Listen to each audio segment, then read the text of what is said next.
Em Filipenses capítulo 1, versos 20 e 21, o Senhor nos diz: Aguardo com ansiedade grande esperança, que em nada serei decepcionado.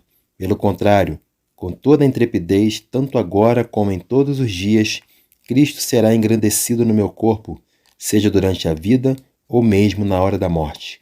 Porque para mim o viver é Cristo e o morrer é lucro. Muitas pessoas têm um entendimento sobre a morte com base em seus próprios conhecimentos adquiridos. Alguns entendem que a morte é o fim neste mundo e o começo séculos depois neste mesmo mundo. Outros entendem a morte como estado intermediário, em que a pessoa se arrepende em um determinado lugar junto com outras pessoas, e há aqueles que definem a morte como o ponto final na existência do ser humano, em que a morte é o fim do homem, e então o homem é levado ao vazio eterno e lá ele fica para sempre. As Escrituras nos revelam que a morte presta um serviço a Deus, que é entregar os santos em suas mãos e também conduzir os ímpios à perdição eterna. Porém, é extremamente necessário termos o entendimento de que, mesmo que a morte faça este serviço, ela não tem poder para isso, porque todo o poder no céu, na terra e debaixo da terra é de Cristo. Por isso, não há motivo nenhum para temer a morte, se você entende que é um santo de Deus, e o único serviço que ela presta é levar você para onde está o seu Senhor. A morte está vencida. Ela morreu na morte de Cristo na cruz do Calvário. E ele tem em suas mãos as chaves da morte e do inferno. Creio que você já esteja imaginando onde queremos chegar com essa exposição. Então vamos comigo a Lucas capítulo 12, versos 4 e 5. Eu vos afirmo, meus amigos, não temais os que podem matar o corpo. Todavia, além disso, nada mais conseguem fazer. Contudo, eu vos revelarei a quem deveis temer. Temei aquele que, depois de matar o corpo, tem poder para lançar a alma no inferno. Sim, eu vos afirmo, a esse deveis temer.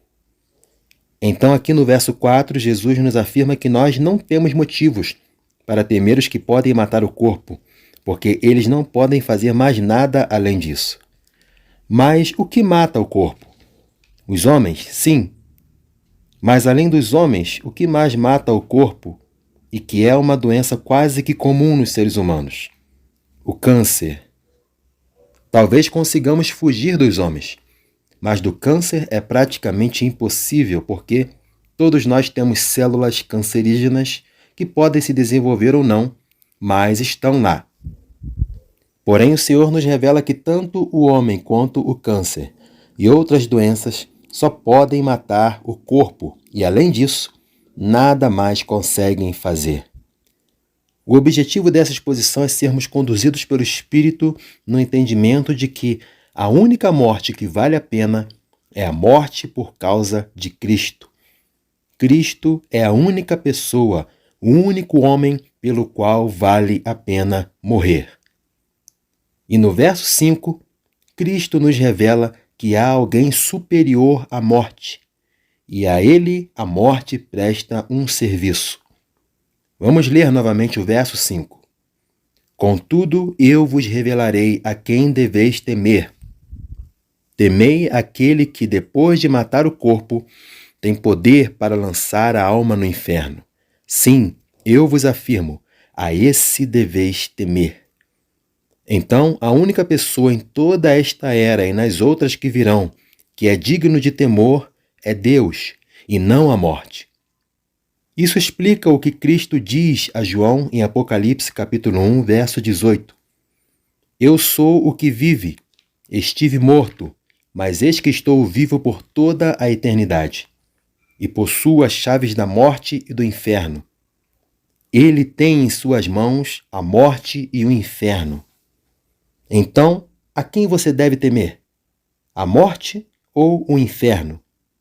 A resposta é nenhum dos dois. Porque tanto a morte quanto o inferno servem ao Senhor de todas as coisas. Mesmo assim, muitos que se dizem cristãos temem mais a morte e o inferno do que o Senhor delas. Respeitam a morte e o inferno, a ponto de até nem gostarem de falar sobre o assunto, mas negligenciam as Escrituras e com seus atos negam a Deus, tendo aparência de piedade, mas negando o seu real poder. Que o Senhor nos dê graça e nos livre da falsa aparência da piedade. Que o Espírito nos conduza todos os dias à revelação do Filho de Deus e que tudo o que fizermos por Ele vale a pena, seja na vida ou seja na morte. Que Cristo seja engrandecido em nossos corpos, seja durante a vida ou mesmo na hora da morte. Não estamos dizendo aqui que a morte deve ser tratada como um assunto normal entre nós, até porque todos nós de algum modo já fomos afetados por ela. E nossos irmãos e familiares também o serão, porque a morte é o último inimigo a ser vencido. Mas, se nós correspondermos em obediência à voz do Espírito daquele que é sobre todas as coisas, não temeremos nenhum mal, porque Ele está conosco. Porém, o desejo de correspondermos à sua voz é Ele mesmo quem produz em nós. Então, vamos pedir ao Senhor em oração que Ele crie em nós um coração disposto a obedecê-lo durante a vida e mesmo na hora da morte. E que o Cordeiro que foi imolado receba a recompensa por seu sacrifício através de nossas vidas. Que o Deus da graça e da paz seja convosco, em nome de Jesus. Amém.